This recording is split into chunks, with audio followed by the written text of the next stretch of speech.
3. Oke, buat teman-teman ini kita langsung aja deh ke poinnya langsung ya teman-teman.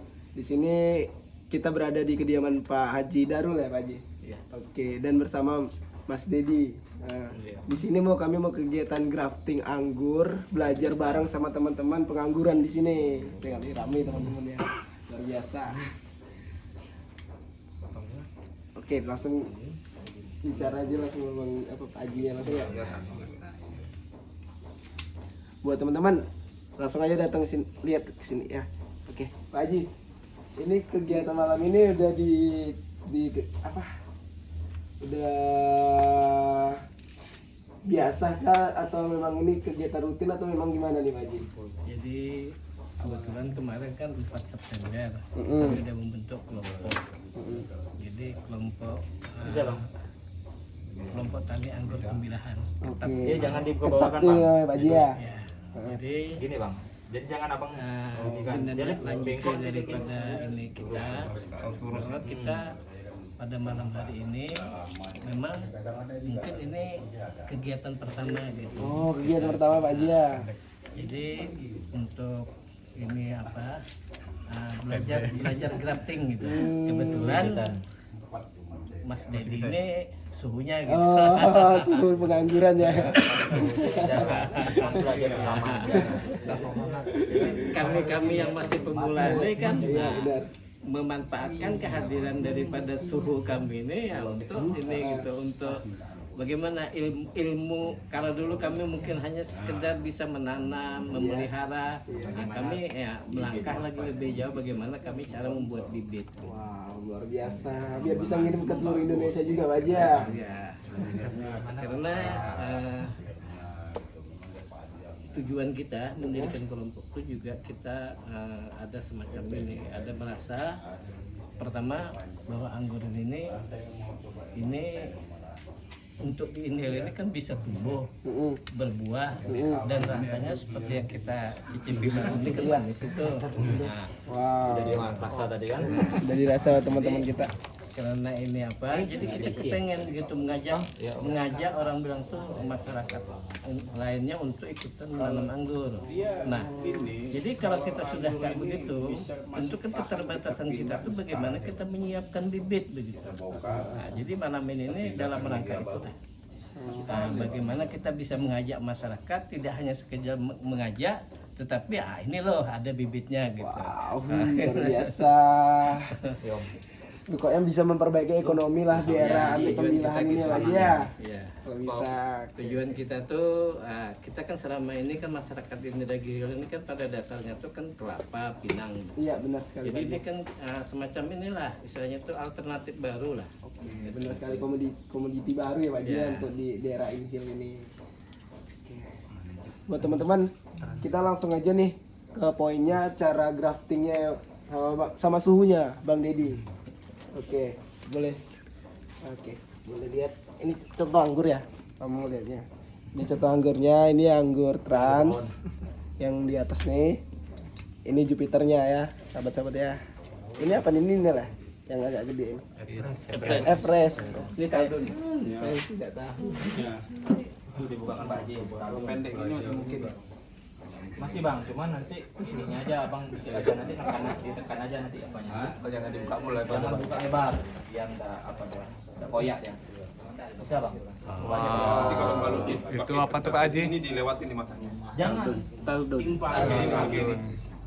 Luar biasa ya guys ya. Abang batas bawah aja. Kopas bawah ini. Tuh bisa kita lihat juga ya, tuh banyak banget tuh ya. Nih sampai ke ujung itu buahnya.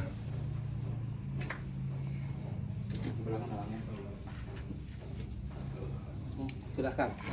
Dicobain. Oke, boleh Pak Haji. Waduh, luar biasa. Mau coba nih. Ini untuk Kak Dinda, kita lihat ke Kak Dinda. Nih buat kameramennya. Nyaman. Kita juga merasakan talbun perdana. Ini buat saya.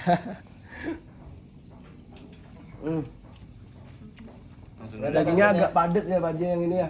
Gimana rasanya? Mantap Haji. Manis, padat. Oke, Jos. kita bungkus lagi ya guys ya. Ini kita Ini langsung dari pohonnya ya, bukan dari pasar ya. Iya. Oke, kita langsung aja Langsung ke aja ke prakteknya. praktek cara buat bibit, cara grafting ya bang ya. Ini malam ini kita kumpul-kumpul sama kawan-kawan Oke. komunitas Anggurin Hill.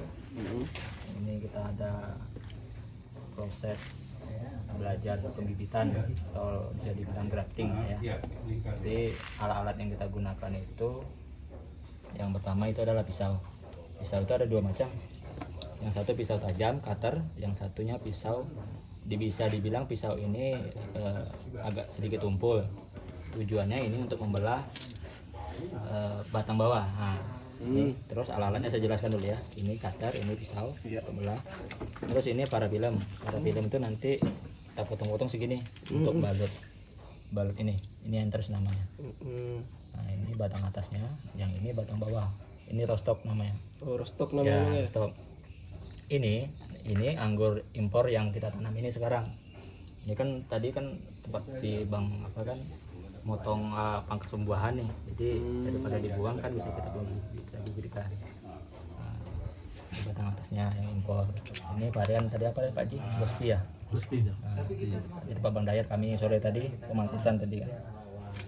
Terus yang ini rostock namanya. Ini rostock ini biasanya yang sering dipakai kawan-kawan di Indonesia itu yang sudah familiar lah, itu ada dua macam. Itu rostocknya Isabella sama Red Master. Oh, Isabella ya, Ya, benar-benar saya pernah karena, dengar itu bang.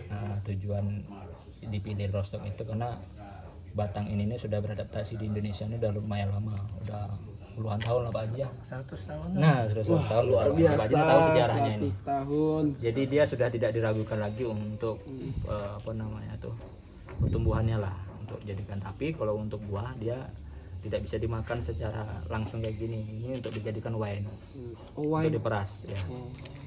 Jadi buahnya asam. Makanya kita sambung dengan yang impor. Jadi ini untuk kakinya saja lah. Kalau di tanaman lain banyak lah tuh yang dijeruk kan disambung sistem sambung kan udah biasa tuh. Benar-benar. Nah, sama lah prosesnya seperti itu. Jadi malam ini kita pakai batang bawah varian Isabella. Jadi prosesnya terbentuknya kalus akar seperti ini. Setelah proses dipotong-potong seperti ini, ada sekitar jaraknya 2 jengkal lah ini. Terus dipendam dulu kokopit basah lembab seperti ini. Sekitar 3 minggu Bang Dayat ya. 3 minggu atau 2 minggu. Nah, 2 minggu itu udah muncul kalus seperti ini. Nah, ini kalus namanya.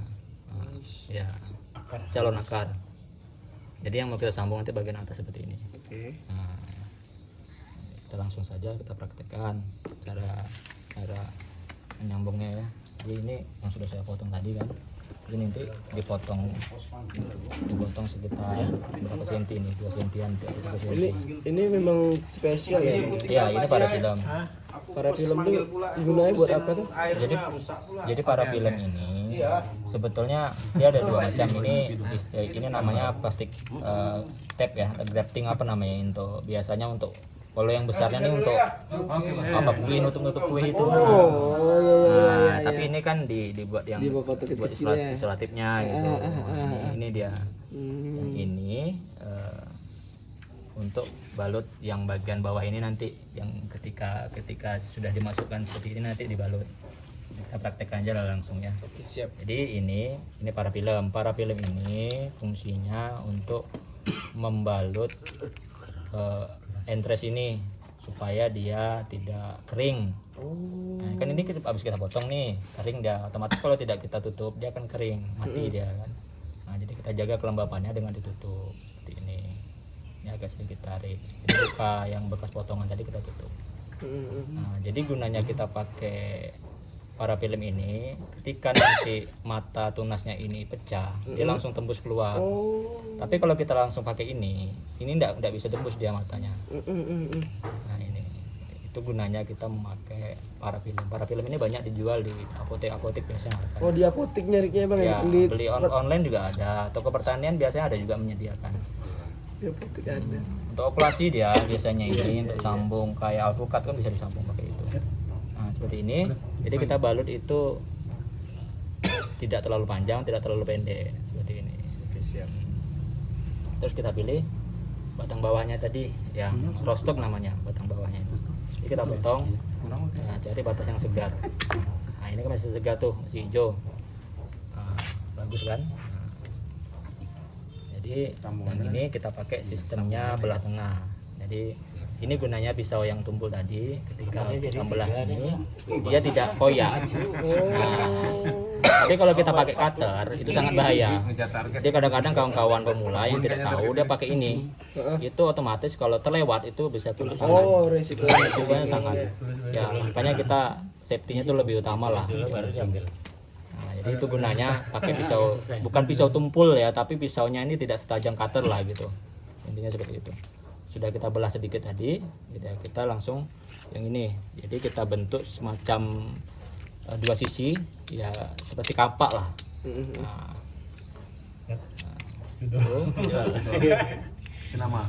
jadi seperti ini. Nah, sama kiri kanannya.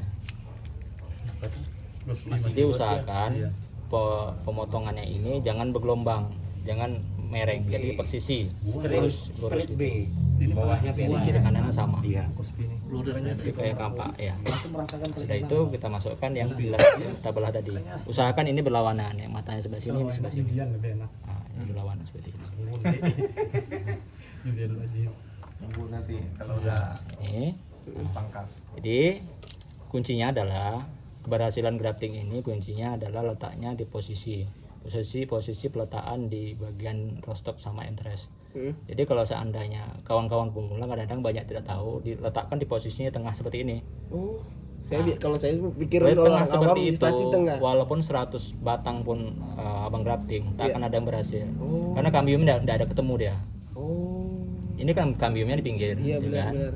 Nah, ini kambiumnya di pinggir. Jadi kambium kulit itu harus ketemu. Walaupun sebelah sana tidak ketemu, yang penting sebelah sini ketemu. Kadang-kadang kita susah mau menyamakan batang bawah sama batang atas nih. Benar tuh. Jarang yang ketemu sama. Kadang-kadang kebanyakan batang bawah itu pasti besar. Nah, malah ada yang besar nih, ada yang masuk besar sekali. Jadi seperti itu. Jadi ilmu kuncinya keberhasilan grafting itu adalah di proses kita meletakkan entres ke rostok. Entres ke rostok. Ya. Jadi posisinya seperti ini. Nah, tidak terlalu dalam. Sayatannya tidak terlalu dalam. Kalau kita terlalu dalam, dia akan koyak. Koyak tentu dia menimbulkan rongga. Iya, Ya kan? Nah, jadi seperti itu. Jadi kita cukup sedikit saja, makanya gunanya tadi pisau yang agak tumpul tadi. Kalau pakai cutter pasti bablas dia ke bawah. Itu. Nah, terus fungsinya ini tadi sama. Nah, itu untuk membalut bekas luka tadi. Nah, balut sampai ke atas ini. Ini kita kira-kira saja, atau 2-3 kali balutan nggak masalah. Yang penting kita balut ini jangan terlalu ditarik, jangan terlalu juga tidak ditarik. Sedang-sedang saja. Ya, sedang-sedang. Dia lagi ya Bang. Sama irama dong. Dah, sudah kira-kira sudah mantap. Terus. Oke. Terus. Nah, ini isolasi kertas namanya. Boleh juga langsung ditulis di sini.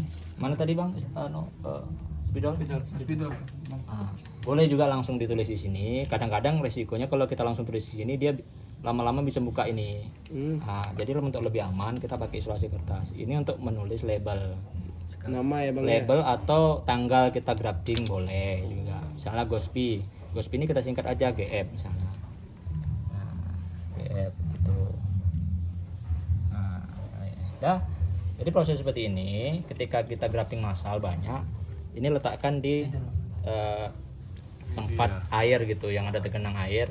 Nah, boleh juga mau dikasih perangsang akar atau vitamin B1 boleh.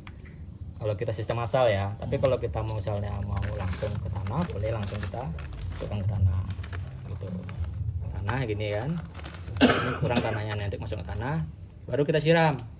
Jadi kalau sudah kita siram itu cukup sekali aja siram Selama sampai nanti ini tunasnya ini pecah. Jadi jangan sering-sering disiram. sekali aja sampai Ya, benar pecah. usahakan peletakannya juga sangat berpengaruh. Setelah kita letak, jangan kita goyang-goyang lagi. Letakkan di tempat yang teduh, yang tidak terkena sinar matahari. Biasanya 2 minggu atau 3 minggu itu pecah. Itu cuma sekali nyiram tuh Bang. Iya, makanya kita siram itu usahakan memang betul-betul basah. Kalau soalnya apa? Kalau kita sering-sering siram, ini resiko akar ini kan masih muda nih, resiko busuk sangat tinggi. Gitu. Itu kunci keberhasilannya di situ. kunci keberhasilannya juga di antara dua, kesegaran entres sama kesegaran rostov. Kalau ini tidak segar, ininya segar, tak berpengaruh juga, kegagalannya cukup tinggi. Jadi dua-duanya harus sinkron ya. Seperti itu. Saya rasa udah cukup jelas lah ya. Udah seperti itu aja bang ya. Ya. Oke. Gampang kok kan. Wow, luar biasa teman-teman. Ini daging semua lah kalau dibilang apa ilmunya. Buat teman-teman nggak nyesel kalau udah melihat. Saya aja baru tahu yang misalnya naruh itu harus di pinggir loh. Serius. Kayak kalau misalnya orang awam pasti taruh di tengah. Intinya harus sering diulang aja. Iya. Karena grafting itu tidak bisa sekali jadi. Kadang-kadang yang walaupun proporsional pun kadang-kadang grafting 10 itu paling-paling ya 5 jadi itu hal biasa. Bener. Yang penting tidak gagal sama sekali lah. Yang penting harus sering diulang. Keren teman-teman. Sering dilatih. Itu aja. Oke. Jadi buat teman-teman yang mau lihat kedepannya lagi, jangan lupa klik like, komen, dan subscribe buat video-video yang lebih menarik. Boleh komen aja di bawah ya, atau mau tanya-tanya lagi yang penasaran masih. Yang Nanti saya penting, Bang, kalau bakalan grafting ini yang luka-luka datang lagi itu, lah Bang. ke sini. Matanya Teman-teman, itu dadah, berapa? see you next time. Berapa Bang?